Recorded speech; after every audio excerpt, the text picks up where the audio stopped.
Tulang hanya menargetkan 10 poin untuk babak putaran pertama.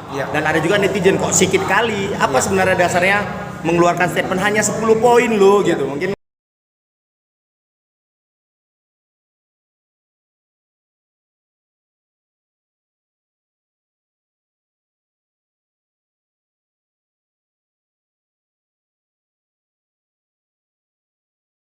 Oke, halo coach, apa kabar? Baik. Udah nggak ada. Gimana kira-kira nih kesibukan dari PSMS kayaknya ya libur lah bisa dibilang. Sudah pamit dari PSMS Medan. Kira-kira gimana coach untuk hari-harinya lah? 2 hari lah ini bisa dikatakan sudah tidak menjadi pelatih PSMS Medan lagi. Ya. Nah, yang pertama tetap kita bersyukur ya atas nikmat Allah yang berikan pada kita. Di 2 hari ini ya aktivitas saya ya melanjutkan usaha lah ya. Artinya usaha ini juga harus tetap berjalan yang selama ini saya kurang fokus. Mulai 2 hari ini sudah bisa fokus kan. Iya. Jadi makin banyak omset nih kayak 2 hari lah kan. Udah dipegang langsung owner. Alhamdulillah. Iya. Terus Lang, gimana kira-kira Lang? Pelatih baru sudah hadir kemarin juga. Teman-teman jurnalis dengan aku juga sempat wawancarai. Beliau juga sebenarnya bersahabat baik katanya dengan Tulang juga. Kira-kira gimana Bang dengan pelatih baru yang mengarsiteki PSMS Medan untuk melawan Semen Padang dan sudah berangkat tadi pagi kalau nggak salah seluruh squad PSMS? Yang pertama saya ucapkan sama head coach yang baru ya, selamat datang di PSMS Medan. Semoga bisa memberikan yang terbaik lah ya. Yang pertama, yang kedua artinya setelah saya keluar mengundurkan diri, sekarang tanggung jawab itu ada di beliau ya. Artinya apapun hasilnya ya harus dipertanggungjawabkan karena saya sudah selesai, sudah saya pertanggungjawabkan. Artinya selama saya memegang PSMS Medan, alhamdulillah tim ini juga belum pernah kalah ya. Ya mungkin orang tidak menilai dari masa persiapan, pramusim, kemudian juga dari dari kompetisi Liga 2 ya. Ya alhamdulillah PSMS Medan ini dalam kondisi baik lah ya dan tidak pernah kita kalah ya. Dan kemudian saya tinggalkan PSMS Medan ini dalam kondisi yang ya performa yang bisa saya nilai bahwasanya dalam kondisi baik lah ya. Karena kita juga hasilnya positif ya, di kandang Sada kita dapat poin, kemudian di lawan Persiraja kita masih seri dan dapat poin, kemudian terakhir kita bisa memenangkan pertandingan menghadapi PSDS Serdang. Sedikit Lang, kita bicara tentang netizen. Banyak orang bilang ya RS itu minim taktik. Kalau Tulang sendiri gimana kira-kira? Orang bilang minim taktik, mainnya gitu-gitu saja. Seorang Ridwan Saragi menjawab pertanyaan netizen gimana sih kira-kira tentang minim taktik tadi ini? Ini pertanyaan netizen ya. Oke, baik, yang pertama itu sah-sah saja bagi mereka ya. Tapi artinya saya menjadi pelatih juga semuanya berdasarkan perjuangan ya. Menimba ilmu, sekolah dari level yang terbawah sampai yang AFC ya. Artinya netizen bilang bahwasanya saya minim taktik. Ya, tapi statistik juga membuktikan bahwasanya sampai detik ini, sampai hari ini, sampai saya keluar mengundurkan diri dari PSMS belum pernah kalah. Ya. Mungkin yang banyak taktik, mungkin bisa kita baca statistiknya, yang banyak taktik, apakah pernah kalah atau tidak. Tapi artinya, mau orang bilang apapun tentang saya silakan, itu hak mereka. Tetapi saya perjelas sekali lagi, sampai detik ini, sampai menit ini, dan sampai hari ini PSMS Medan belum terkalahkan. Oke. Teringatnya juga Lang, apa sebenarnya yang mendasari? Mungkin banyak orang kan agak kecewa dengan awal pertandingan Lang. Kita hanya bisa meraih 2 poin dari 2 pertandingan. Dan banyak orang bilang kan, oh ini karena si Anu tidak dimainkan di awal. Banyaklah netizen ini melihat komen-komen netizen aja lah. Apa sebenarnya sehingga kita tidak, kenapa si Chan tidak dimainkan di pertandingan awal, di pertandingan kedua? Kan banyak pertanyaan seperti itu. Gimana kira-kira Lang? Baik, terima kasih ya. Di lawan Sada kita berharap walaupun itu di kandang Sada, saya sebagai pelatih waktu itu ya, saya punya target 3 poin, tetapi ternyata tidak bisa 3 poin. Itu semuanya berdasarkan situasi ya. Karena seorang pelatih bukan hanya memikirkan bagaimana taktik dan strategi saat pertandingan, tetapi ada namanya replay sebelum pertandingan. Itu juga kita perlukan. Apa yang perlu kita siapkan? Apakah kondisi anak-anak baik? Apa kondisi anak-anak sekarang lagi bugar? Apakah dia lagi mood? Tidak ada permasalahan? Itu juga bagian daripada taktikal. Mungkin di saat waktu lawan Sada kita ada problem sedikit ya. Kemudian di saat lawan Persiraja juga sama. Ada sedikit ya, kita bilang ya mungkin bisa jadi masalah juga waktu mau menghadapi Persiraja. Saat itu ada saya rotasi beberapa pemain, itu semua punya tujuan dan maksud. Sebagian daripada taktikal saya, karena saya harapkan apabila saya mau bermain di menit awal di babak pertama itu, mungkin saya ingin bermain dengan karakter yang berbeda di babak kedua. Berarti orang-orang yang bermain itu pasti akan berbeda. Itu sih tujuannya seperti itu. Satu lagi lah. Ya. Tulang hanya menargetkan 10 poin untuk babak putaran pertama. Dan ada juga netizen kok sedikit kali. Apa sebenarnya dasarnya mengeluarkan statement hanya 10 poin loh gitu. Mungkin netizen menganggap seperti itu. Oke, baik, terima kasih ya. Ini pertanyaan bagus. Jadi artinya seorang pelatih itu harus punya target. Kalau saya targetnya di putaran pertama 10 poin. Artinya di putaran kedua saya juga punya target. Jadi di putaran pertama target saya 10 poin. Tapi target utama saya harus di atas daripada 10 poin. Oke, itu dasarnya lah ya. Iya, dasarnya. Artinya ada pertandingan itu yang mau saya ambil 3 poin. Ada pertandingan itu mau saya ambil 1 poin. Saya hitung-hitung perkalian lah ya. Artinya putaran pertama 10 poin, putaran kedua 10 poin, kita sudah 20 dan pasti akan lolos 8 besar. Ya. Kalau kita nanti grafiknya di putaran pertama kita targetkan 15 poin, tapi di putaran kedua kita nggak dapat poin, apa artinya? Jadi anak-anak terbebani kan? Itu sih tujuannya. Jadi mungkin menurut Tulang setelah mendapatkan 5 poin ini berarti 10 poin itu jadi realistis dan tidak memacu, maksudnya tidak menghantam mental anak-anak gitu mungkin. Betul sekali. Jadi kalau di putaran pertama kita grafiknya terlalu tinggi, ini berbahaya untuk psikologis anak-anak pada putaran kedua. Contoh ya, waktu kita di 2021. Waktu itu saya bersama Wa Ansar Lubis ya. Kita di putaran pertama hanya 6 poin.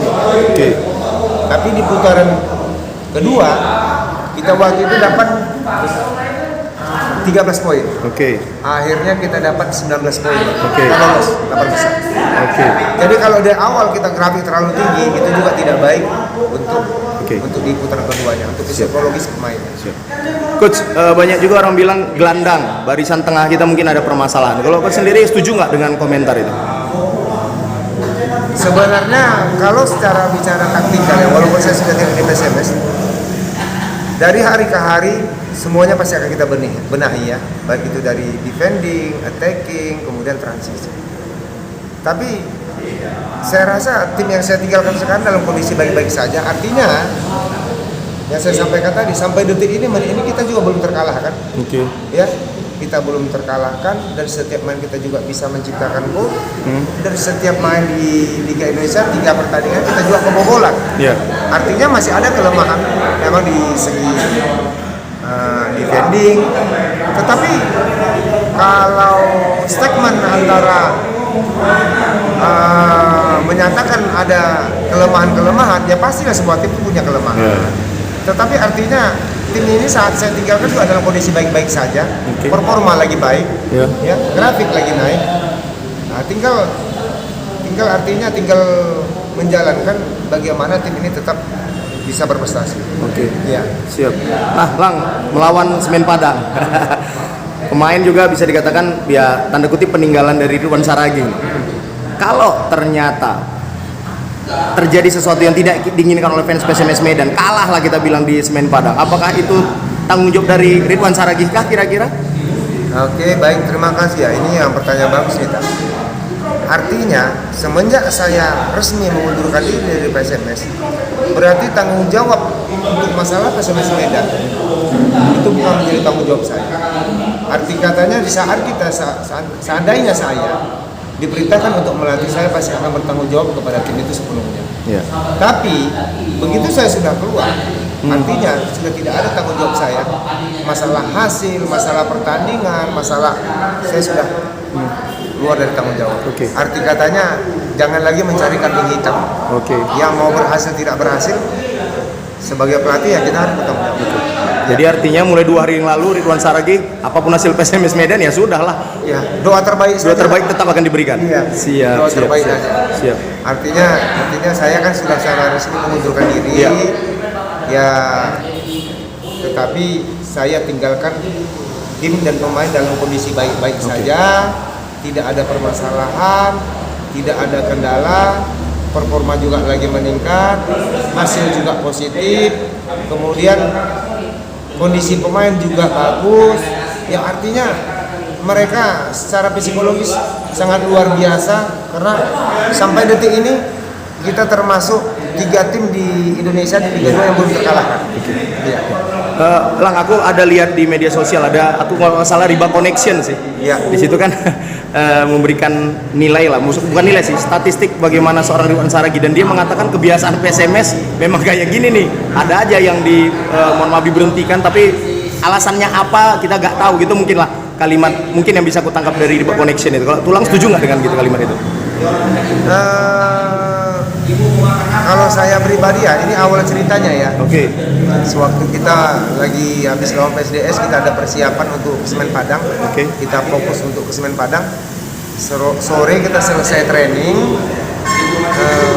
sekitar pukul 19.45 lah ya. Waktu itu kalau nggak salah lagi azan, saya ingat, di Indonesia, di Medan. Saya ditelepon sama Pak Dirut ya. Pak Ari ya? Pak Ari, beliau sampaikan ke saya bahwasanya manajemen sudah memutuskan akan mendatangkan pelatih baru. Harapan beliau waktu itu saya untuk tidak meninggalkan tim, berharap untuk tetap di bersama tim. Oke. Tetapi saya ambil kesimpulan bahwasanya demi kebaikan PSMS Medan, demi tujuan PSMS Medan, kan tidak mungkin dalam satu kapal ada 2 nakoda, itu kan tidak baik.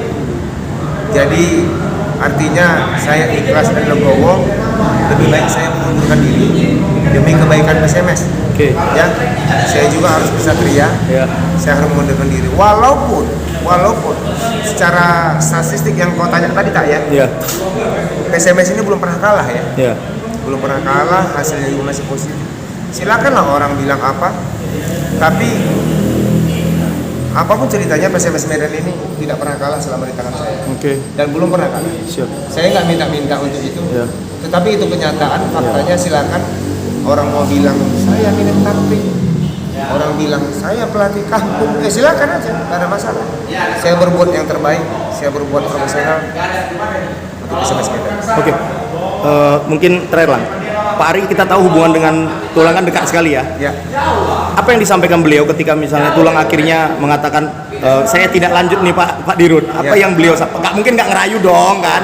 Hubungan baik, di lapangan juga dekat, di luar lapangan juga dekat. Ya.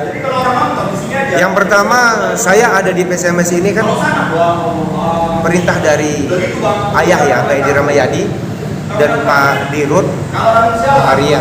Itu awal saya masuk PSMS beserta manajemen PSMS ya. Saya datang ke PSMS baik-baik dan saya mau juga keluar baik-baik. Jadi kemarin memang beliau menyampaikan, saya juga nggak tahu tujuannya apa, karena kalau saya mau bicara sampai detik ini saya kan gagal ya. Artinya tim ini kan belum pernah kalah. Iya betul. Tim ini masih seri di kandang lawan, seri di kandang sendiri terus menang. Masalahnya di mana? Saya juga nggak tahu ya, nggak ada. Cuma mungkin manajemen punya tujuan lain, saya juga nggak paham. Saya loyal saja kepada perintah. Dari awal sudah saya sampaikan, saya loyal kepada ayah, bapak pembina, saya loyal kepada Pak Dirut, kemudian loyal ke manajemen. Ya kalau memang perintah saya lanjutkan kemarin. Tapi kalau memang perintahnya saya berhenti, saya harus konsekuensinya harus berhenti. Kan nggak mungkin saya nuntut. Loh, saya kan nggak pernah kalah, saya nggak ada urusan. Saya berarti kan orang sudah nggak respect dengan saya, orang sudah nggak percaya dengan saya, ya saya mau ngapain lagi? Oke. Intinya kan mungkin mereka kan nggak percaya dengan saya, ya Oke. itu hak-haknya mereka, silakan. Ya mereka nggak percaya dengan saya keluar, ya saya keluar, dan nggak ada masalah. Ya silakan, tunggu pimpinan pelatih yang baru, ya silakan bekerja, bertanggung jawabnya Oke. pindah, bukan di saya lagi, Oke. ya kan? Nah, pindah sekarang siapa ke ekspornya? Pak Miftah ya, Miftah. ya Pak Miftah. Yang artinya apapun hasilnya harus bertanggung jawabkan. Iya, iya, iya. Jangan lagi nanti balik ke RS lagi, begitu nanti hasilnya nggak maksimal, pun RS lagi, nggak ada urusan saya, ya kan? Itu terbaik aja. Iya, iya. Iya kan, tak? Iya, betul Lang. Ya, itu dia tak. Jadi terakhir mungkin buat anak-anak yang berjuang mungkin hari Senin lawan Semen Ya. Padang hari ini disampaikan dengan para supporter juga baik yang baik. Karena kalau tengok di Skambal ada yang ternyata mensupport tulang juga nih. Yang banyak mensupport juga Ya, gitu maksudnya. Iya.